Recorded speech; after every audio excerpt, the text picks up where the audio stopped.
Welcome to the Hosel Rockets Podcast, the #1 golf podcast for new product launches, interviews with industry experts, golf trends, and more.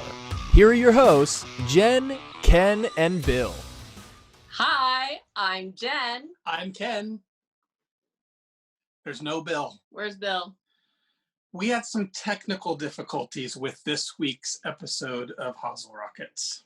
And we lost Bill. Yeah, and this really was more like this week. We're filming this part after the interview and after Jackburgeroni. After the world, then the wheels came off the rest of our day, pretty much. Yes, so just a little glimpse of what today's Hosel Rockets went. As you probably can tell, we are filming this via Zoom. We did last week's episode the same way. Everybody's supposed to be social distance. It's kind of great because we're having some new, exciting people we're interviewing that are out of country and out of state, and giving us a whole new, version of interviewees. One of the challenges is that we're stuck doing it via Zoom. I don't know if that's a challenge. I think that's gotten us a whole new level of guests. I think that, to me, I think it's been pretty exciting. How did that work today?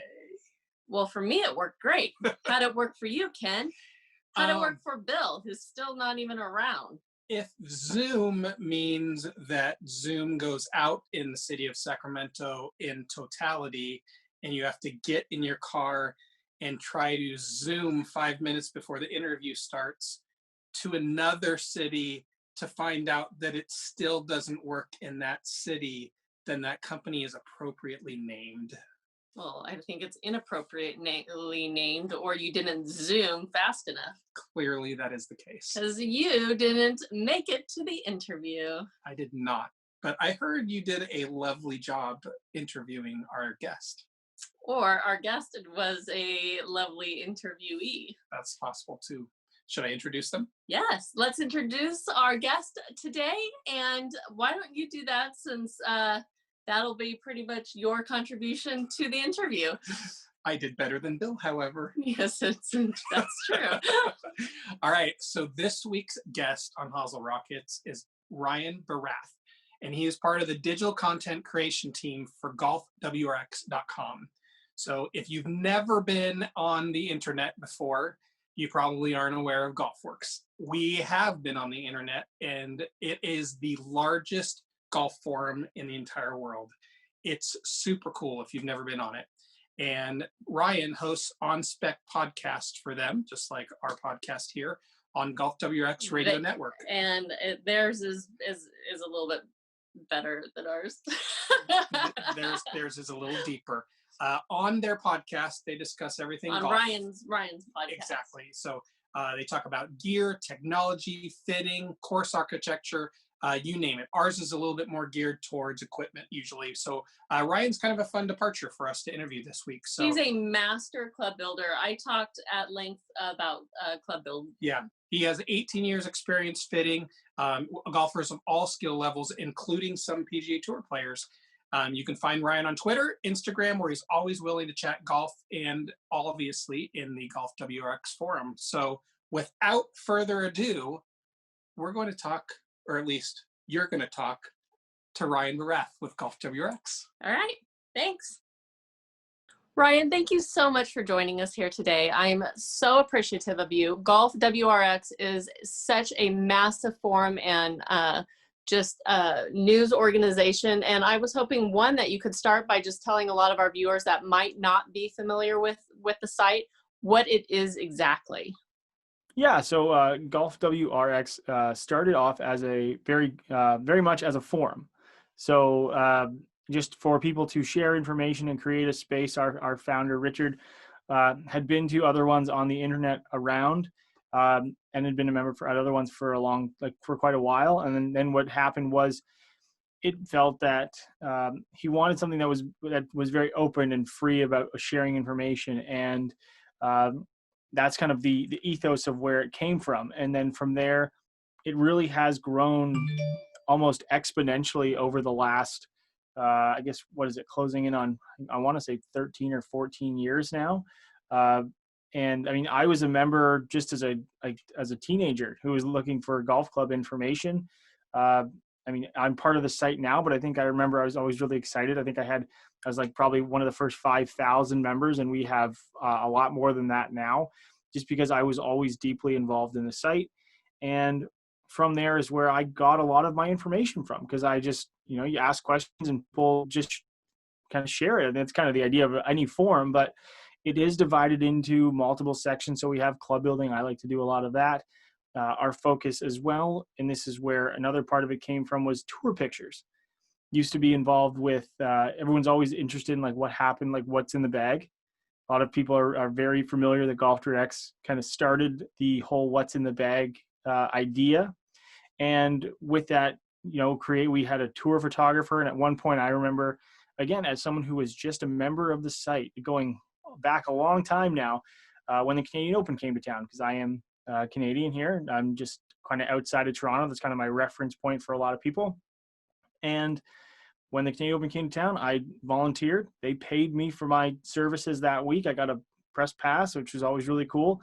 And, just took pictures of players' golf bags, was very polite, went around, asked questions, and was able to just kind of partake in the media process. And now, because of the way we're structured and the way we work, we have our staff photographer who does that almost week to week. It's changed a little bit now, but that is really the ethos of what we are. And now as well, we've really developed into more of a news site too. So we have the forums as something that a lot of people are involved in, but then also, and that's kind of where I came in, and editors before, no, I'm not an editor, I'm just a writer, but editors before have created something where we have our front page, we have our news stories, we have our stories about the tour. So it's not just people sharing information and just talking about what's going on with the tour or with equipment or with club releases, but also us being a source for information for people as far as what's going on the tour, what's going on in golf, what's going on as far as new equipment. We like to cover that stuff a lot, and that's kind of what we do. And I think that's such a cool thing. I know that Morton Golf Sales, our sponsor, is we were one of the original sponsors for GolfWRX. I also know that when I go to try to find something new and do a search, GolfWRX is frequently one of the first things that comes up, because you guys have, first to find, basically. You guys have the first photos, you have the first information about it, because you've taken the first pictures, you've seen it first on the tour, and you've captured the first stuff. The other thing I think that is so important and so great is you guys really are fostering conversation. You really have that community spirit. You have really fostered, so much of what people believe in is the opinion of fellow golfers. And it's really a wonderful opportunity to communicate and to have a conversation, which is such a wonderful opportunity to see and to find, I think, in that site. I think I was reading you guys have something like 2 million unique readers visit that site every month. Is that correct? I don't actually know the exact numbers. I know, like, I can see like reads on the site as far as article reads and those kind of things.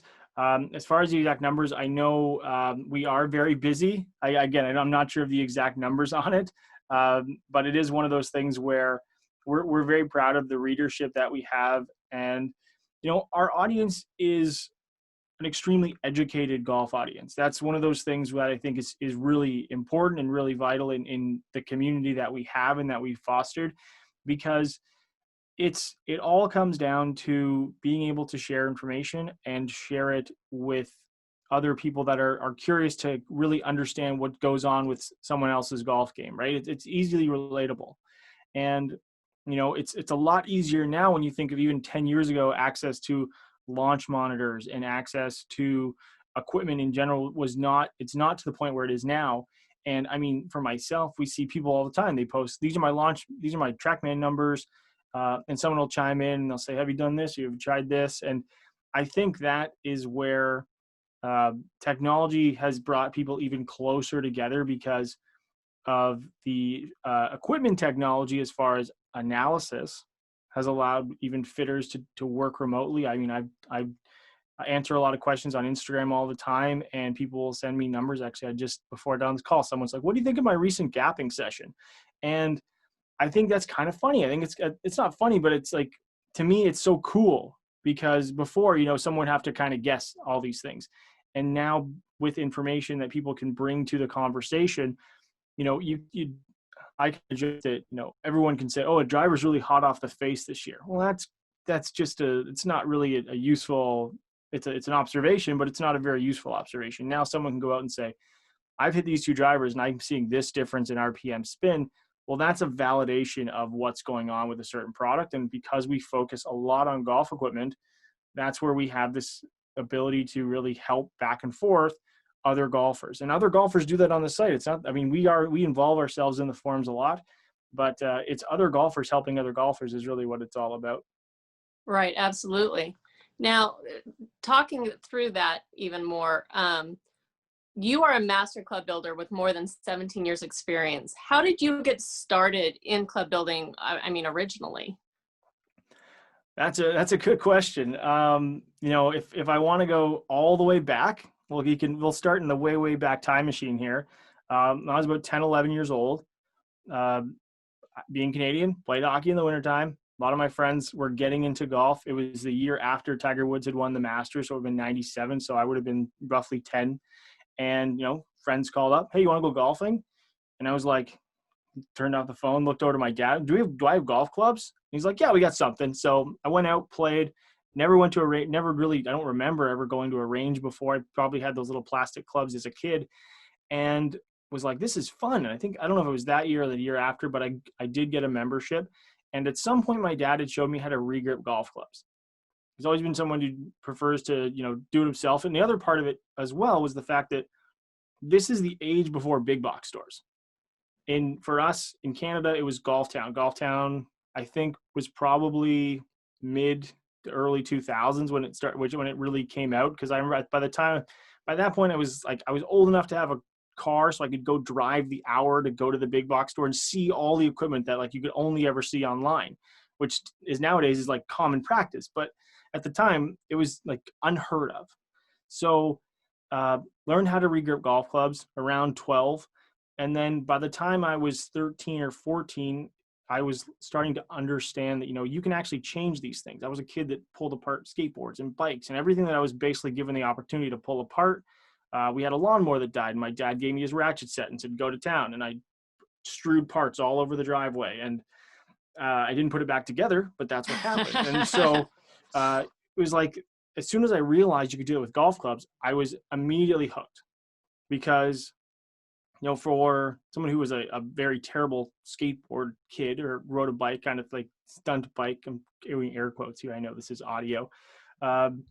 So, you could change all the gear you wanted on your skateboard, but it's not going to help you that much, really, in reality. You still got to go out and do it. But with golf equipment, you can help people and you can help golfers play better by adjusting their equipment or seeing these differences. And where it really clicked for me, and I love telling this story, is after I started working, probably about 14, 15, I'd been playing golf this whole time, and I knew you could really tinker with gear. And I finally saved up enough money working all summer. I had $700. It was just felt like $1 million at the time. I went to a used golf store, bought a set of i3s had just come out, and I still didn't have all the information on what was new and what wasn't. I knew a set of $1,200 i3s was completely out of the question.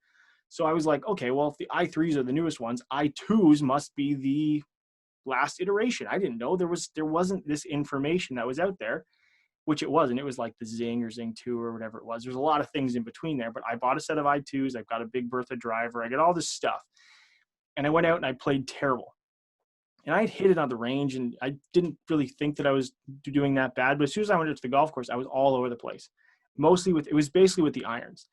And I couldn't figure out what it was. And someone who I was playing my dad and one of his friends, and he was like, I think those line angles are wrong for you. I'm like, please explain this. I don't have no understanding of any of this. I was a short little dumpy kid, and I'm hitting everything left. I'm hooking everything like crazy. And he goes, well, I think you need to flatten them. It's okay. So once I understood that, I called Ping, Canada. It's about an hour away. couple weeks later, went in for a fitting. They bent everything flat on my irons for free. They gave me a putter cover for my putter that I also bought used, but didn't come with a cover. And well, boom, I'm hooked. So all of a sudden now I realized that you can really change someone's golf game by changing their equipment. And that was it for me. So I was pulling stuff apart, just tinkering on all my own gear all the time. And, going to like little used sales and buying stuff and pulling it apart and seeing what I could do, and part of regripping. And then it just really went from there. And by the time I was 17, 18, I was ordering stuff from Golfsmith all the time, which had their components, and just trying things out. Ended up going to their club building school on 2 different occasions in Austin. Met a lot of people there that are still people that I talk to. At the time when Jeff Sheets, who is known for a lot of things, he worked for Ben Hogan. He was obviously a key part of Golfsmith at the time, worked for Top Flight, worked with a lot of different players on tour. And through that and understanding all these things that were going on with golf gear, what I was getting at was like, I think I was the youngest person to go through that club building program at the time. A lot of retired people who just kind of getting into a hobby. And I was like, no, this is cool. I want to figure this out. I really want to he had like the original launch monitor there and all this stuff. And it just basically grew from there. Eventually worked at the big box store, and I went to school because it was close by, got a job there. And that's how I got into it. And I've just been doing it ever since, basically since I was like 15. And I think that's one of the things that a lot of that isn't as hard as people think. I mean, I've even changed grips on clubs. And I think once you just start tinkering a little bit, it removes some of the fear factor behind it. And then I think once you realize maybe that you can't screw it up, or maybe once you do screw it up, then you realize it's not the end of the world. Would you, for those that want to maybe start building clubs or get into it, what are your recommendations? What are some of the tools that people need to maybe if they want to start building their own clubs? What are the basics that they need? Yeah, the one thing I always tell people to get started in is like buy old wedges. They're super cheap when you can find old worn out wedges. It comes with a steel shaft, a solid club head. There's no badges generally on wedges, and you can mess around with those things all you want. You can bend them, you can torch them, you can put them, glue them, drill them out. You can't really hurt a wedge. Those are the clubs I always recommend people start with. As far as tools go, you can use a torch, some like your normal drill, and then I'm trying to think. There's a vise, basically a bench and a vise you can do a lot of stuff with that. You can do some regripping if you have like a catch basin or like a big garbage can or things like that. And that's really the true basics. As far as getting into more detailed stuff, as you know, I always say there's 2 different sides of club building. There is cut and glue. And a lot of people, not to like put people into a box, but a lot of people will say like, I build golf clubs. It's like you cut and glue them. You kind of you follow the instructions and boom, you have a golf club at the end. But you haven't gone through the process of maybe checking everything about that golf club. So if you had to repeat it again, how possible would it be to repeat it? And a lot of people would say, I have no idea. For club building, there's a lot of things as far as like swing weight scale and using a small scale just to understand what the shaft and grip weight and head weight, and making sure that if you're building a set, how they flow throughout the set. I've actually written an article, not to like do the standard plug here, but it is a resource that I point people to all the time. If you just like Google my name, GolfWRX, and essential tools, like club building, I have this article I wrote like 4 years ago, again, before I even worked for the site. It was just something that I was really excited about writing because I wanted to create a resource for people because it was such a popular question. And it goes through everything. So we talk about all the small tools. We talk about the belt sander. You can go into a grinder. As far as I'm concerned, I have a dust collection system in my shop. It's not big. I don't do high volume, but it's very helpful to have it because my shop is in my basement. And all those little things that add up. And when it comes to tools, the best advice that I can always give is buy the most expensive tool you can possibly afford and the highest quality tool, because you're never going to have to replace it. My saw I bought when I went to Golfsmith. My lock machine I ordered when I was there. My shaft puller, all of these things I paid a premium for at the time when I was 16. I was probably the only 16-year-old kid that wanted a live loft machine for their birthday. Let's just put it that way. And now I still have them because I've invested in them, and they work just like they came out of the box. And that's the other thing is if you obviously take care of them too. That's actually advice. My grandmother gave me that same advice. Always, whenever you go to get a tool, always buy the most expensive thing you can possibly afford, because if you take care of it, you'll have it a lifetime. So I would say that's also great advice. What one thing, if you stood back and looked, what is the one thing you say that you could look and say, this is the mistake that all amateurs make, or this is the thing that I made when I first got started, that if I could just prevent, everyone from making, here's my advice for those just getting started. Is it slow down? Is it, I don't know. What would it be? As far as, common mistakes that people make, a lot of people will use too much heat when it comes to pulling graphite shafts. You need a shaft puller when it comes to graphite. I've seen too many pictures of people trying to pull them, stick them in a vise and pull the head off. And you're just going to fry a graphite shaft. It's going to be kaputs. So that's one of using too much heat. Another thing is just understanding the finishes of the golf club you're working with. If it's chrome, you can't really go to it with hard sandpaper. You're going to scratch it. It's the little detail things that really kind of separate what's going on as far as being able to just put something together and have it function versus putting it together and have it also function but also look good, right? I mean, I think that's kind of what separates the cut and glue from a club builder. And so, yeah, too much heat's a big one. And then just, as you say, taking your time. And also another thing, which is also very important, is, it comes down to that detail work, putting a grip on straight. Just take your time. If you go through that process when you do it the first time, it's going to look a lot better. No one wants to get the first tee and go, oh, that's really crooked, and it only takes a little bit of time to actually do that. And then you also have, again, just checking head weights, weighing your epoxy, or just making sure that it's mixed correctly, because the last thing, again, you want to be in a par 3 with your 6-iron ends up in a pond. So, or at least the head ends up in the pond. You're standing there with a grip and a golf shaft. So it is just the little things. And people always ask me, like, what is the gluing process for club building is actually not the easiest part, but it's a very simple part. It's everything that comes before in the prep work and everything that comes in the after work. And the prep work is really where the kind of the quote unquote magic happens for building a set of golf clubs. I'm going to let you do a little plug. You host your own podcast on the Golf WRX radio network called On Spec. What's this show about, and how can viewers find it? Yeah, so if you were to Google On Spec or Golf WRX Radio, we have one channel that has all of our shows. My show comes out every Monday.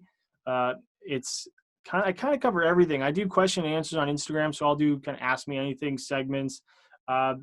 The fun thing is I do have guests on occasion and do some interviews with golfers and kind of get outside of the equipment space. Although I always kind of generally bring it back to it. The nice thing is, because it's my show, I get to talk about whatever I want. If it happens to be something comes out, something's new as far as technology, helping golfers answer common questions, it's all there. And it's, kind of like how I'm talking now, it goes off on tangents like you wouldn't believe, but we always try and bring it back. And usually it's 35 to 50 minutes of just golf talk. Are there any questions? I know you, with your weekly Instagram Q&A that you do, are there any questions that you're like, okay, this is coming up week after week after week, that you seem to just get nonstop, that you're like, okay, why are people constantly asking the same question of me? I think the one that comes up a lot is the shaft question. And it's something like, I'm using this shaft in this driver and I'm trying to achieve this, or I have this shaft in this driving iron, or this shaft in my irons, and I'm trying to achieve this. Would changing to X shaft be better? And the answer is always, first off, I don't know unless I have information on your golf clubs. so I generally, they'll have people ask, and I'll go back and I'll go through this process with people, which, sometimes goes a little bit in depth if they have information. But the biggest thing as far as launch and spin is not the golf shaft. It is the club head. It is the club head and how the person delivers it. So if I had someone tell me that they had what is it? I don't know why I'm blanking on it. The sim driver. Sim driver is one of the lowest spinning drivers on the market. And they told me that they couldn't get the sim driver to spin under 3,000 RPM. And I said, that's your golf swing. There's not a golf shaft in the world that's going to help you change what's going on with your golf swing. So as far as what is created, as far as what you see on a launch monitor, it's always going to be swing first, club head second, then the golf shaft. But the first two are going to be the most important, and then the golf shaft kind of helps everything merge together. A lot of people put too much emphasis on that, when really, in reality, it's a very important, but it's more of a fine-tuning element of a golf club than something that is going to fix one thing or the other. That I think makes a lot of sense. For you personally, what's on the horizon for you? What new projects do you see coming up that you'll be working on? I got some. I'm always building golf clubs. People reach out. I do build clubs for people. I don't want to say on the side, but as I do have customers locally and people that reach out on Instagram once in a while that I do build clubs for. And then just for GolfWRX, it's all about, for me, being able to answer questions as well as talk about what's coming up new. We've seen new Titleist drivers out on tour recently, so we're starting to cover that. There's some other new stuff coming out in the next week, which is really exciting that we're going to be covering. And it's always about helping golfers. That's really the end goal, because I've done almost, I don't want to say everything, but I've done almost everything in the golf industry. I've never worked on a golf course, I've worked at a golf course. I've just never worked as like grounds crew. But I've done everything from washing golf clubs to picking the driving range to putting grips on to, working with like kind of everything, working retail at a big box store as someone who was really kind of getting into equipment and tried to learn more about it. And for me, it's kind of that same, it's always the same thing. It's amazing that you say, I get questions all the time. They seem familiar, but I treat it like Disneyland, right? It's the Disneyland philosophy. I don't care if someone asks it 500 times. That's the first time that golfer is asking that question. So I'm going to treat it like it's the first time, and I'm not going to act frustrated, because I don't think first of all, it's not my position to be frustrated about a question. My goal is to be helpful. And I do take that very seriously. And for me, and especially right now, and I'm sure you see it as well, as how much golf is growing right now. I don't want to say that it is it is a byproduct of what is going on in our current situation, that a lot of people are looking at golf. And if we look at it as a closed shop and say, oh, here comes another beginner golfer who's going to ask me a bunch of stupid questions, then why would people look at it like as an inviting thing to have? We want people to play. We want to invite people out to the golf course. We want to have people be encouraged to go play. And with that in mind, I think it's being able to be open-minded. And I really do approach it like that, because anybody who works in golf and is an ambassador to the game. However Absolutely. Big or small you are, it doesn't matter. If you have 3 friends and they're not golfers, and you ask them if they want to come play or go to the driving range, you become an ambassador. And everyone has a voice and everyone has a microphone. And, I'm lucky to have a fairly large audience to talk to. And, a lot of those people are going to be core golfers, and a lot of them are going to be people looking for information. And as far as I'm concerned, it's always about being a positive source for people. And that's really what I'm always trying to do. I love the fact, Brian, that you are a helper. You are someone who is excited to just answer questions and educate those around you to the best of your ability and to your knowledge. And I think that is really helping to bring the game forward and to enlighten those around you. And so I think that's absolutely wonderful. So thank you on behalf of golfers all around us. So can I ask you to share your Instagram and Twitter handles so that any of our viewers that might have questions have a way to find you and ask their questions and get in touch with you. Yeah, absolutely. So as I say, the DMs are always open. On Twitter and Instagram, it is the exact same handle. It's RDS Barath, Barath, and that's me. Again, Twitter and Instagram, you'll find me. I'm pretty sure it's a cartoon version of me in the avatar there, which is done by a friend of mine. So if you have questions, by all means, reach out.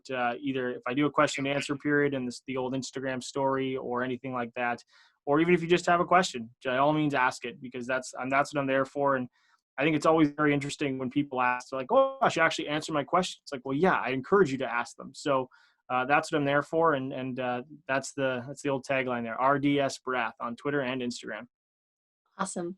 And with that, I would like to thank Ryan for joining us today. It was just me due to a few technical difficulties we had with our Zoom call-in with Bill and Ken. So everyone stay tuned for a brief word from our sponsor, and then we will be back with Jackburgeroni. So thanks, everyone. Thanks, Ryan, for joining us. Hey, Bill here. I wanted to pause real quick to thank our sponsor, MortonGolfSales.com. Morton Golf Sales is the #1 online retailer for all your golfing needs. From the newest clubs on the market to the classics that you can't find anywhere else, Morton Golf Sales has the best products and customer service at the lowest possible prices.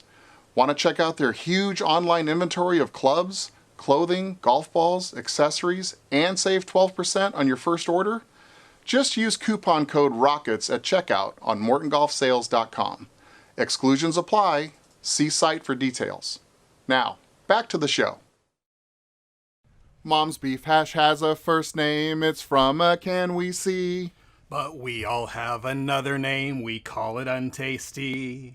We hate to eat it every day. And if you ask us why, we'll say, 'cause Mama's hash tastes like trash and we should feed it to the dog. Welcome to the Jackburgeroni Experience.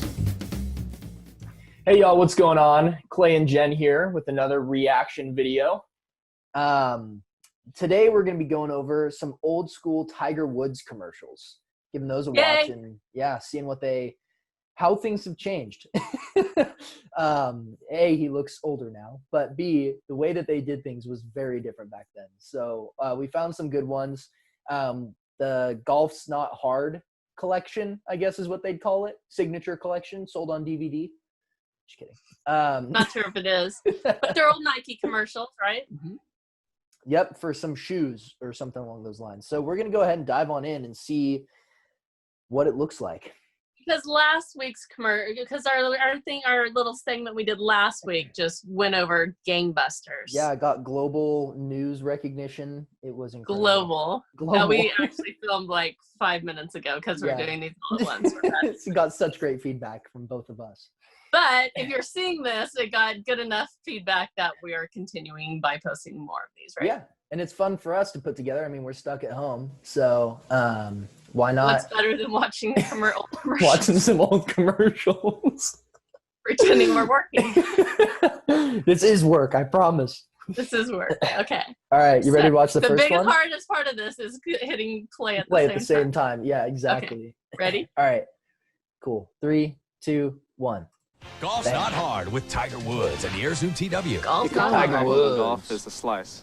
One solution is to plant the gallery. This is a very bright red shirt. Having women intro into my left I love and the right camera is a handy transition. reminder It's really that I need to keep my club face square. Okay, so question. Okay, he did not really how hit this that. tip works for Joe. Did he hit 27 that? I don't think so. Well, that back Go get him, drop Joe. looks totally fake to me. Okay, and obviously he's really hitting that. well, really in front of real people. For a slice and hooked him. Something we'll be sure to work on next And time. that's obviously in the interlay. Okay, so we're stopping that. We're stopping that. Okay, so do you think Tiger Woods actually hit that? Did he actually hit the ball? He actually hit the ball. You think he Did actually hit the ball it between in front those of people? those people? No? I don't know. Oh, I don't think he did. That's like way too much. Those commercial guys are either sitting there like, please don't hit anyone, or it's totally fake. I think that would be such a huge insurance thing to have. I mean, Let's take women and children and put them It's- right in front of what could possibly be death. Well, the news title you missed based off that commercial was 3 people dead during Tiger Woods commercial filming. So, but yeah, It I don't sounds think so you bad hit because it. think of all the Nike product they would have sold. Because I'm like, remember the Pepsi commercial where they burnt? Was it Michael Jackson that they burnt? Oh Where yeah, you- yeah. His hair caught on fire or whatever, right? Exactly. I'm all. That's a. You can sell so much product when you have a. I don't think that was. I think You don't everything think it was was real people? interlaid. Okay. But they you're did my have this video weird little expert.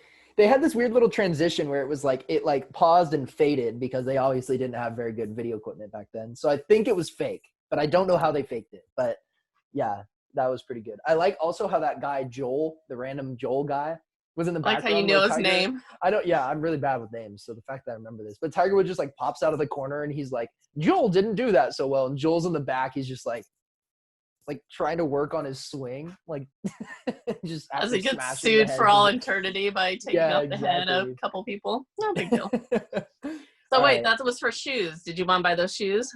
No. What? I think that's a lot of commercials. I honestly forgot it was even about shoes, frankly.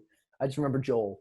My Sure. question to you is did Tiger fit into the shirt that he was wearing? Did he ever fit into shirts? I mean, I feel like now he does, and like within Now the he last 10 does, years, yeah. but I feel like He for looked- 5 years. He It always looked wore like baggy stuff. maybe. Maybe it Okay. made him look younger. Maybe it was hand-me-downs. I They don't know. were definitely not hand-me-downs. You don't think Tiger relied on hand-me-downs? But that was definitely that bright red tournament. I'm coming out to score on Sunday red shirt that he had in that commercial. Yeah, just like 8 sizes too large. Exactly. He All right, always ordered there's more to this series, right? Yeah, This he always golf's ordered the not hard. quadruple XL. That was like his, that way he got that. Like, if the wind blew too hard, he would have been just completely gone. Flying away. All right, next up, I think it has something to do with teeing the ball up. So let's see what this looks like. Okay, here Wait, we go. Are you ready? Play? Yeah. 3, 2, 1. Golf's not hard with Tiger Woods. and Another red Airzone shirt. TW. Today's topic. I tee think you're up. ahead of I like me. to tee up my Here we ball go. just above the club head.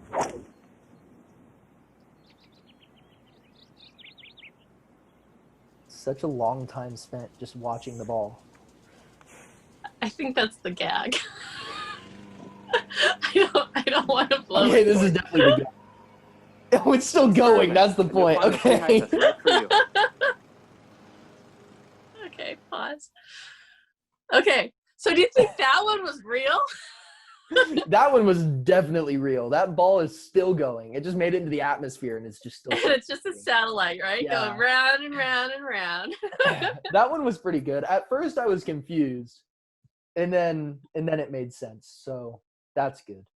What was it selling? The shoes again, right? Okay, I just want to say that whole commercial, you didn't even see his feet. You didn't even see his feet, people. Like, actually, did you when he teed up the ball? Did you at that point where he's like, I like to I tee the don't ball know, up? because I was like, oh, he's giving a tip. Yeah. How far does I know. he I have was to thinking go? in my head, like, okay, where do I tee the ball up? And I tee mine really low because I tend to just chunk the heck out of the ground. So, I have You're not going to launch it into the atmosphere at that rate. not that way, or just me continually look at the camera. I also like the fade ins and fade outs of like those type of videos during that time. It's just like it fades into like 15 different angles of his face. And it's just like, here's him from the front, here's him from the side, here's him turning. And it's just like faded. But I don't All you needed back in the time to sell anything was just Tiger's face, and then you could just say just a little thing that we're selling here's what we're shoes here. selling. Yeah. Here's the shoes, but then nothing else whatsoever about it. Like there's no benefit. And it's like we're marketing people, I guess, but there's no benefit of the shoes. Like he's literally talking about the reason he hit it that far is because of how he teed up the ball. Has nothing to do with the shoes, right? He wasn't like, oh, the traction I get, like we see now. It's literally just like, I'm wearing these shoes and I hit this ball. It has no correlation based off what I'm telling you, but here you go. That used to be that used to be Nike's whole ad campaign, though. I mean, it was athlete first, and whereas golf tends to be fairly, here's the benefits, here's the reasons why you should buy something. The things it does for you. Yeah. Yeah. I know. All right. Sorry, we're totally going off on the marketing side. But the commercial itself was pretty funny. I don't think it actually worked for what they were trying to sell, but I don't know. Was that one of the most popular golf shoes ever? Do you know? I don't know. Okay. We need Ken in the room. I wasn't even alive at this point, considering the fact that I'm golly, I'm not even going there. All right, ready for the next one? Yeah, we need to do a better 3, 2, 1 thing. All right, tell me when. Ready? 3, 2, 1. Golf's not hard with Tiger Woods and the Air Zoom TW. This is another shoe, right? Okay, no red shirt or a little bit. Phil's red. First, 300 yards. Second, don't hit the ball more than 300 yards. If necessary, take a 3/4 swing. 3/4 swing. Take the ball 300 yards. Third, hit the flagstick. This will leave you a very makeable eagle putt. Next week, basic tips. Hey, on at least he has difficult good, shots. he's cleaning up after himself. Yeah, he's showing Raking up. unlike those guys in the previous video when we made the last one who just dug a hole. Yeah. And there's I gonna like be more. that. The 300-yard bunker shot, if necessary, take a 3/4 swing? 3/4 swing. Hit it. Don't hit it less than 300. Don't hit it more than 300. Exactly 300. And then hit the pin flag. Yeah. So that, it just will bounce off and leave you with a very easy putt. I think that's really good advice and then he's going to come back and he's going to show us some harder videos soon. Hopefully. Yeah, some ones that are a little easier, right? No, these are the easy ones. He's going to show us the harder ones later. Oh, he's going to show us the harder ones. Okay. Because this is golf's not hard. Oh, yeah, that's true. Are you not realizing what we're Again, watching right now? I think I just don't understand these commercials because I don't get why they're selling shoes. I don't understand what the premise is. Maybe, I don't know. Maybe 300-yard bunker shots are just, I've made them too hard. I should just start taking 3/4 swings. I think that's the solution. I'm hitting them too hard. That's what I should do. So I'm thinking that this commercial did not resonate with you. No, maybe. I mean, I like the fact how much time they spend on really menial stuff with him, like him raking up the sandpit. Like, he's just raking it up. They're like, look what a good golfer he is. He's raking the sandpit. And my thought was, man, that's really nice sand in that sand trap. I mean, that was my takeaway. I'm like, I have no idea what those golf shoes look like. Did we see but his shoes? I was like, wow, that was really nice sand in the sand trap. Did we see his shoes in this one? Okay, we did see the shoes in this one. So that's maybe a benefit. that's why they spent all that time raking the sand so that you could see the shoes. Yeah. Remember, he's wearing the shoes, the Zoom TWs or whatever the heck they're called. But I'm thinking to myself, what I noticed was the sand. The sand. Yeah. Yeah, I noticed the sand. Yeah, I know. You don't notice the shoes. And then I also want to say that the fact that the shoes are named Zoom seems kind of weird. Like since we're filming this on a Zoom call. but then also your goal with golfing is not to go fast. Like you're not a runner. You're not like I don't know.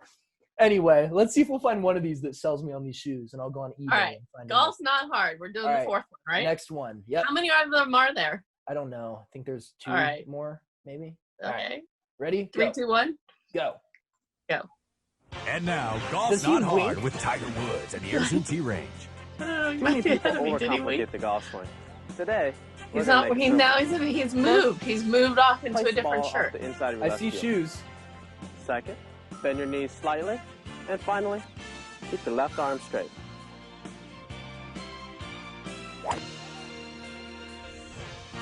Voila! You're on your way to a better golf swing. Of course, you also want to maintain the triangle too, and lead with your hips. And other than taking the club back low and slow, that's all there is to it. What are we doing here? Is this a commercial or is this a training video? The V between your thumb and forefinger pointing to your right shoulder. Wait, I'm not actually like a wounded bird. And your left shoulder on your chin, allowing your hands to rotate. This was not what I was expecting. Frozen lower body. Oh, there's even target with your rear elbow hinge. That should help take the mystery out of the golf swing. This is Tiger Woods. I had to pre-watch that one, so I that one like confused the heck out of me. I'm expecting him to be like in the other ones they're like you know, just super simple, shows him raking up whatever. He's just talking to the camera while the ball's still flying. This one, they're just like, let's give you a full breakdown of the human anatomy. I was not expecting that at all. I thought we had 2 more, and it was just a really long one about him blabbering about whatever the heck. Still nothing about the shoes. Were the shoes in any of the diagrams that were floating around, maybe? I don't know. I was like, what's going on? I was just confused. Did you see the one of the guy where he had the bottom half of his body in an ice cube? Well, did you see the bird take off? No, I didn't see the birds. Okay, I don't know if those worked for me. I'm so confused. I needed more volume to figure out what went on there. That got really complicated all at once, and yet I don't think it ever talked about the shoes. It didn't. I think obviously that was their point, right? But that caught me so off guard. Like, I was just expecting it to be, you know, like him oversimplifying things and then just kind of ending it that way, right? But instead they just, I mean, it's just him, the humor is in the overcomplication now, I guess. But yeah. Yeah. All right. Well, what do you think? Is golf hard or not hard?